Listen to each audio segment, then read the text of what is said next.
Hello दोस्तों, कैसे आप सब लोग। उम्मीद करते हैं बहुत अच्छे होंगे। देखिए, आज जो हम आपके लिए वीडियो लेकर आए हैं वो आपके पॉलीटेक्निक के जो थर्ड ईयर के स्टूडेंट्स थे, और जो उसमें आपका फिफ्थ सेमेस्टर के अंदर एक सब्जेक्ट आता है आपका एस्टिमेशन एंड कॉस्टिंग। ठीक है, उसको हम यहाँ पर आज से आपको पढ़ाएंगे। ठीक है, वो भी यूट्यूब पर फ्री ऑफ कॉस्ट। ठीक है, आपको कहीं पर भी किसी का भी पेड कोर्स लेने की कोई भी ज़रूरत नहीं है। ठीक है, तो देखिए अब हम लोग आपको यहाँ पर क्या क्या प्रोवाइड करने वाले हैं इस सब्जेक्ट के अंतर्गत, जो कि ये आपका मैंने अभी आपको बता दिया है कि आपका यहाँ पर एक नया सब्जेक्ट स्टार्ट होने वाला है जिसका नाम है एस्टिमेशन एंड कॉस्टिंग। ठीक है, और ये भी ध्यान कर लीजिए। देखिए यहाँ पर for polytechnic fifth semester civil engineering का ये आपका सब्जेक्ट है। ठीक है, ध्यान दीजिए फिफ्थ सेमेस्टर का है और पॉलीटेक्निक के लिए स्पेशल। ठीक है, यहाँ पर हम लोग क्या क्या देखने वाले हैं।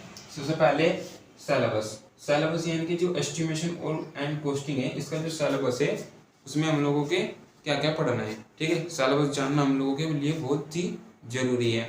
फिर हम लोगों को देखना है इसका पीडीएफ, यानी कि अगर आपको पीडीएफ से पढ़ना है तो आपको पीडीएफ कहाँ से मिलेगा। ठीक है, और कंटेंट, यानी कि हम लोग आपको यहाँ पर किस प्रकार का कंटेंट प्रोवाइड करने वाले हैं। उसके बाद वीडियोस आपको कब कब मिलेगी, लैंग्वेज यहाँ पर कौन सी होने वाली है। ठीक है, और अदर टॉपिक्स, इन सभी के बारे में हम लोग वन बाय वन डिस्कस कर लेते हैं। ठीक है, तो सबसे पहले देख लेते हैं सिलेबस। अगर हम इसके सिलेबस के बारे में बात करें तो इसमें ओवरऑल 11 चैप्टर है। ठीक, कितने 11 चैप्टर है, लेकिन आपको डिप्लोमा लेवल पर, यानी कि जो आपके डिप्लोमा के अंतर्गत आते हैं, वो 11 चैप्टर नहीं पढ़ने हैं। उसमें से केवल आपके जो 8 चैप्टर है इतने ही पढ़ने हैं, 8 चैप्टर ही। ठीक है, और इसमें से ही आपके एग्जाम में पूछा जाता है। ठीक है, हालांकि मैं आपके जो 3 चैप्टर है लास्ट के वे भी लिख दूंगा, आप उसको देख करके मैच करके पढ़ लीजिए। ठीक है, तो देखिए जो इसमें पहला सब्जेक्ट चैप्टर होने वाला है, देखिए इसके अंतर्गत देखिए इसमें जो पहला चैप्टर होने वाला है, ध्यान से देखिए, बिल्डिंग एस्टिमेट। ठीक है, क्या होने वाला है, बिल्डिंग एस्टिमेट। ठीक है, देख लीजिए राइटिंग को थोड़ा। ठीक है, बिल्डिंग एस्टिमेट आपका सेकंड चैप्टर, वो सॉरी फर्स्ट चैप्टर होने वाला है। फिर जो सेकंड चैप्टर होने वाला है वो होने वाला है आपका एस्टिमेशन ऑफ आरसीसी स्ट्रक्चर। ठीक है, जो सेकंड चैप्टर है आपका वो क्या है, एस्टिमेशन ऑफ आरसीसी स्ट्रक्चर। ठीक है, जो थर्ड चैप्टर है आपका वो है रेट एनालिसिस। ठीक है, क्या है, रेट एनालिसिस। ठीक है, तीसरा चैप्टर हो जाएगा आपका रेट एनालिसिस। जो चौथा चैप्टर हो जाएगा आपका, ठीक है, जो चौथा चैप्टर है यहाँ पर वैल्यूएशन। वैल्यूएशन अभी मैं आपको बताऊंगा कि इन चैप्टर के अंतर्गत आपको क्या क्या पढ़ना है। ठीक है, आप अभी के लिए देख लीजिए।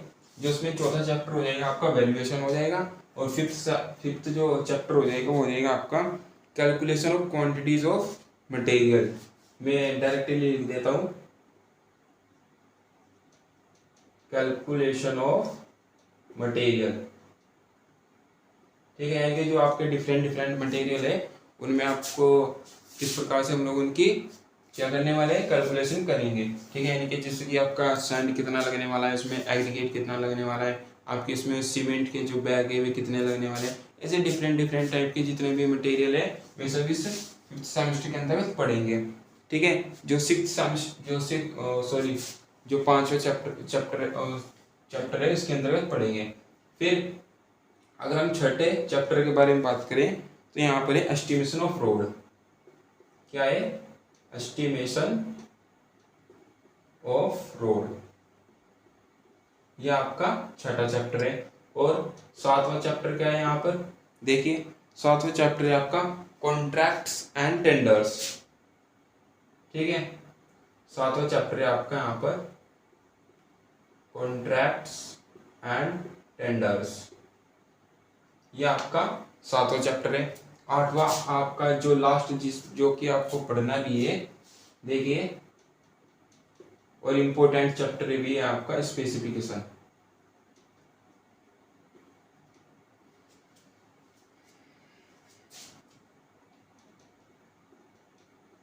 स्पेसिफिकेशन। ठीक है, तो ये आपके 8 चैप्टर है, ठीक है, जो कि आपको डिप्लोमा में पढ़ने हैं, ठीक है, और इन्हीं से आपके ज़्यादातर क्वेश्चन पूछे जाते हैं। ठीक है, अब बाकी के जो 3 चैप्टर है जो कि आपके डिप्लोमा के एग्जाम में ना के बराबर पूछे जाते हैं। ठीक है, तो इसमें जो 9वां चैप्टर हो जाएगा आपका, वो हो जाएगा आपका sanitary and water supply works. Sanitary and water supply works, ये आपका 9वां चैप्टर हो जाएगा। 10वां चैप्टर क्या हो जाएगा आपका, देखिए 10वां चैप्टर हो जाएगा आपका इरिगेशन वर्क्स। ध्यान से देखते रहिए और अपने सिलेबस को भी मैच कर लीजिए एक बार। इरिगेशन वर्क से लिख दीजिए। और जो आपका 11वां चैप्टर हो जाएगा लास्ट, वो हो जाएगा कलवर्ट्स। ठीक है, कलवर्ट्स को हिंदी में बोलते हैं पुलिया। ठीक है, देख लीजिए राइटिंग, पुलिया।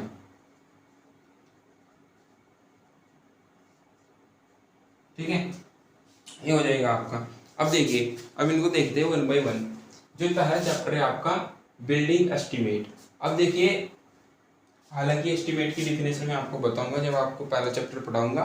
ठीक है, किसी भी मटेरियल या बिल्डिंग की अनुमानित लागत होती है जो कि हम लोग निर्माण करने से पहले तय करते हैं। ठीक है, देखिए बिल्डिंग एस्टिमेट यानी कि हम लोग इसमें जो बिल्डिंग में लगने वाली आपकी अलग अलग मटेरियल हो गया, डिफरेंट मटेरियल हो गए, सामग्री होगी, जितने भी मटेरियल हो गए उनकी जो एस्टिमेशन होती है वो सब हम लोग इसके बिल्डिंग एस्टिमेट के अंतर्गत पढ़ेंगे। और उसमें जो यूनिट्स भी आती है वे भी इसमें पढ़ेंगे। ठीक है, जो सेकंड चैप्टर है आपका एस्टिमेशन ऑफ आरसीसी स्ट्रक्चर। इसका क्या मतलब होता है, देखिए जो भी आप बिल्डिंग बनाते हैं तो क्या होता है उसमें आपका रेनफोर्समेंट की आवश्यकता होती है, तो हम लोग इसमें रेनफोर्समेंट की कैलकुलेशन करेंगे। यानी कि यहाँ पर इस बीम में मान लीजिए आपको कोई बीम दे देते हैं और पूछ लेते हैं कि आपको इस बीम में कितने आपको सरिये या फिर रेनफोर्समेंट डालने होंगे, कितने स्टीरअप्स लगेंगे। ठीक है, ये सब और इसकी स्पेसिंग कितनी रखते हैं, ये सब इसके हम लोग पढ़ेंगे एस्टिमेशन ऑफ आरसीसी स्ट्रक्चर के अंतर्गत। तो तीसरा चैप्टर होता है आपका रेट एनालिसिस। रेट एनालिसिस यानी कि कोई भी चीज़ हम लोग जैसे खरीदते हैं, जैसे एस्टिमेशन एंड कॉस्टिंग में तो हम लोग एग्रीगेट, सीमेंट, सैंड ऐसी चीज़ें खरीदेंगे और तो इसमें जो इनका रेट होता है उसकी स्टडी करेंगे, किस प्रकार से चलता है, सीमेंट बैग का कितना रेट है आपके, जैसे कि एग्रीगेट है वो पर क्विंटल में कितने मिलते हैं, इस प्रकार से जो रेट होगा उनकी स्टडीज में करेंगे रेट एनालिसिस में। ठीक है, चौथा जो चैप्टर है वैल्यूएशन। वैल्यूएशन का क्या मतलब होता है, वैल्यूएशन का मतलब होता है कि आपके पास कोई भी स्ट्रक्चर है बनी बनाई, उसकी आज यानी कि वर्तमान समय में उसकी क्या वैल्यू है और उसको कैसे निकालते हैं, कैसे पता करते हैं, वो सब आपके चौथे चैप्टर के अंतर्गत पढ़ेंगे जो कि वैल्यूएशन है। ठीक है, फिर आता है कैलकुलेशन ऑफ मटेरियल, यानी कि ये मेरा पूरा नहीं लिखा है, इसका पूरा नाम है calculation of quantities of material for items. ठीक है, ये आपका 5वां चैप्टर है। यानी कि हम लोग कितना सीमेंट बैग लाना चाहिए, कितनी एग्रीगेट लाना चाहिए, कितना सैंड लाना चाहिए, कितना अदर जो मटेरियल है वो लाना चाहिए, उसकी जो कैलकुलेशन करेंगे हम लोग यहाँ पर, वो आपके 5वें चैप्टर के अंतर्गत करेंगे। ठीक है, फिर आता है आपका छठा estimation of road. Estimation of road में क्या करेंगे, देखो जब भी हम लोग कोई रोड बनाते हैं तो उसमें जो भी डिफरेंट टाइप का मटेरियल लगता है उसमें जो स्टडी की जाती है वो एस्टिमेशन ऑफ रोड, यानी कि इसमें रोड से संबंधित जो भी एस्टिमेशन बातें होगी उसके अंतर्गत पढ़ेंगे। ठीक है, फिर आता है कॉन्ट्रैक्ट्स एंड टेंडर्स। इसका आप लोगों ने नाम भी सुना होगा कि जैसे कि बड़ी बड़ी कंपनियों ने ये कॉन्ट्रैक्ट ले लिया, ये टेंडर उठा लिया। ठीक है, ऐसी ऐसी जितने भी बातें हैं ये सब हम लोग इसके 7वें चैप्टर के अंतर्गत बात करेंगे, कॉन्ट्रैक्ट्स एंड टेंडर्स। ठीक है, फिर आता है आपका 8वां चैप्टर जो कि आपका लास्ट है डिप्लोमा लेवल पर, सॉरी डिप्लोमा के अंतर्गत, जिसमें से क्वेश्चन आते हैं स्पेसिफिकेशन। ठीक है, हिंदी में बोलते हैं इसको विशिष्टियाँ। ठीक है ना, विशिष्टियाँ ही बोलते हैं, यानी कि उनकी एक तरह से बोल देते हैं विशेषताएं क्या है। मान लीजिए हम लोग कुछ वर्क कर रहे हैं और उसकी जो डिटेल प्रोसेसिंग होती है उसको एक 1 बाय 1 मतलब कि लिखना होता है, तो उसको ही बोलते हैं जनरली स्पेसिफिकेशन। जब पढ़ाऊंगा आपको बड़े ही अच्छे से बताऊंगा। ठीक है, बाकी आपका sanitary and water supply works होता है, इरिगेशन वर्क हो सकता है और कलवर्ट्स हो सकते हैं। इसमें इनकी भी हम लोग एस्टिमेशन के अंतर्गत पढ़ते हैं, हालांकि इनके बारे में हम लोग ज़्यादातर नहीं पढ़ते हैं।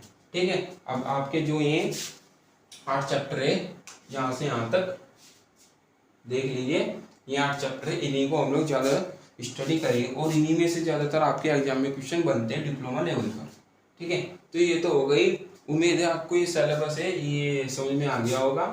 ठीक है, तो जो सिलेबस था आपका ओवरऑल यही सिलेबस है। बाकी इसका जो डिटेल्स सिलेबस है हिंदी और इंग्लिश दोनों का दोनों मैं आपके अपने टेलीग्राम चैनल पर डाल दूंगा, वहाँ से स्टडी कर लीजिए अपने डिटेल सिलेबस की और मैच कर लीजिए। ठीक है, अपनी बुक से। ठीक है, बात आती है फिर सेकंड PDF। अब यानी कि आप लोग या तो वीडियो के साथ साथ ही नोट्स बना लीजिए, जैसे अब हम अगली जो क्लास होगी हमारी, ठीक है, या फिर आपका जो हमारा जो यूट्यूब चैनल है वर्धन स्टडी, उसी के नाम पर एक टेलीग्राम चैनल भी है वर्धन स्टडी। आप सेम नाम सर्च कर लीजिए टेलीग्राम पर। ठीक है, सेम लोगो लगा हुआ होगा, वहाँ पर आपको इसका डिटेल सिलेबस का PDF हिंदी इंग्लिश दोनों लैंग्वेज में और जो आगे की क्लासेस होगी उसका सभी का डिटेल सोल्यूशन और PDF वो आपको टेलीग्राम चैनल पर मिल जाएगा। मैं आपके यहाँ पर लिख देता हूँ, यहाँ आपको लिख लेना टेलीग्राम। ठीक है, ये आपको मिल जाएगा टेलीग्राम चैनल पर। ठीक है, इसके बाद आता है कंटेंट, यानी कि यहाँ से आपको कंटेंट किस तरह का मिलेगा। देखिए, जो ये आपकी वीडियोस होने वाली है सारी की सारी फ्री ऑफ कॉस्ट रहने वाली है। आप ये मत समझिए कि यहाँ पर कोई भी कंटेंट आपको आधा अधूरा दिया जाएगा, बिल्कुल बेहतर से बेहतर कंटेंट दिया जाएगा, जैसे कि आप लोग पेड कोर्सेज में देखते हैं। ठीक है, पेड कोर्सेज में देखते हैं, ध्यान रखिए। ठीक है, बेहतर से बेहतर कंटेंट देंगे। ठीक है, इसके बाद आती है आपकी वीडियोस, यानी कि आपको वीडियोस कब कब मिलेगी। देखिए, आपको जो वीडियोस यानी कि क्लासेस मिलेगी वो 2 से 3 दिन टाइम के इंटरवल पर मिलेगी, यानी कि 2-3 दिन के इंटरवल के बाद मिलेगी। ठीक है, वीडियोस। इसके बाद आती है आपकी लैंग्वेज, यानी कि यहाँ पर लैंग्वेज किस प्रकार से रहने वाली है। देखिए, तो भाई ये हमारे हिंदी मीडियम से पढ़ते हैं, उनके लिए ज़्यादा मैटर करते हैं कि लैंग्वेज क्या हिंदी रहने वाली है या इंग्लिश रहने वाली है। ठीक है, हालांकि मैंने जो सिलेबस है पूरा का पूरा इंग्लिश में लिख दिया है, हालांकि इससे कोई फर्क नहीं पड़ता है। ठीक है, तो जो लैंग्वेज रहने वाली है वो हिंदी और इंग्लिश मिक्स रहने वाली है। ठीक है, आप जैसे भी लैंग्वेज में हो आपको दोनों तरह से कंफर्ट फील होगा। ठीक है, लैंग्वेज यहाँ पर हिंदी और इंग्लिश दोनों रहने वाली है। ठीक है, हालांकि ज़्यादातर इंग्लिश का इस्तेमाल होगा यहाँ पर। ठीक है, देखिए, फिर लास्ट आपका आता है अदर टॉपिक्स। अब इस अदर टॉपिक्स का क्या मतलब है। देखिए, यहाँ पर इस अदर टॉपिक्स का मतलब है, मान लीजिए आप लोग एस्टिमेशन एंड कॉस्टिंग पढ़ रहे हैं, आप कोई और दूसरा सब्जेक्ट पढ़ रहे हैं। ठीक है, जैसे कि आप 5th सेमेस्टर के अंदर जैसे कि आप RCC पढ़ रहे हैं, RCC में आपको कोई भी टॉपिक है वो आपकी समझ में नहीं आ रहा, तो आप कमेंट बॉक्स में कमेंट करिए, मैं उस पर आपके लिए एक नए से अलग से सेपरेट वीडियो बना दूंगा, बिल्कुल अच्छे वे में डिटेल सॉल्यूशन। ठीक है, इसी प्रकार आपकी जैसे कि फ्लूइड मैकेनिक्स होती है, कंक्रीट टेक्नोलॉजी होती है, इरिगेशन होती है, RCC हो गई, और आपका एस्टिमेशन कॉस्टिंग यहाँ पर हो जाएगा, सर्वेइंग हो जाएगा। ठीक है, जैसे भी आपको टॉपिक पर वीडियो चाहिए तो आप यहाँ पर कमेंट बॉक्स में लिख सकते हैं। ठीक है, यहाँ पर आपको उस वीडियोस की सेपरेट वीडियो मिलेगी, यानी कि टॉपिक की सेपरेट वीडियो मिल जाएगी। ठीक है, तो उम्मीद है आप लोगों को ये वीडियो, हालांकि ज़्यादा भी बड़ी वीडियो नहीं है, ये आपको समझ में आ गई होगी कि किस प्रकार से हम लोग जो सब्जेक्ट है हमारा एस्टिमेशन एंड कॉस्टिंग, इसको अच्छे वे में तैयार करने वाले हैं। ठीक है, तो उम्मीद है आप सबको अच्छी लगी होगी वीडियो, और अपने दोस्तों के साथ भी शेयर कीजिए। बता दीजिए कि यहाँ पर एक नए सब्जेक्ट की स्टार्टिंग हो चुकी है एस्टिमेशन एंड कॉस्टिंग की, जो कि यूट्यूब पर फ्री ऑफ कॉस्ट रहने वाली है। ठीक है, तो आशा है आप सभी को, उम्मीद है ये वीडियो अच्छी लगी होगी और अपने दोस्तों के साथ भी शेयर करेंगे। थैंक यू, मिलते हैं अगली वीडियो में चैप्टर नंबर 1 के साथ, बिल्डिंग एस्टिमेट। Thank you.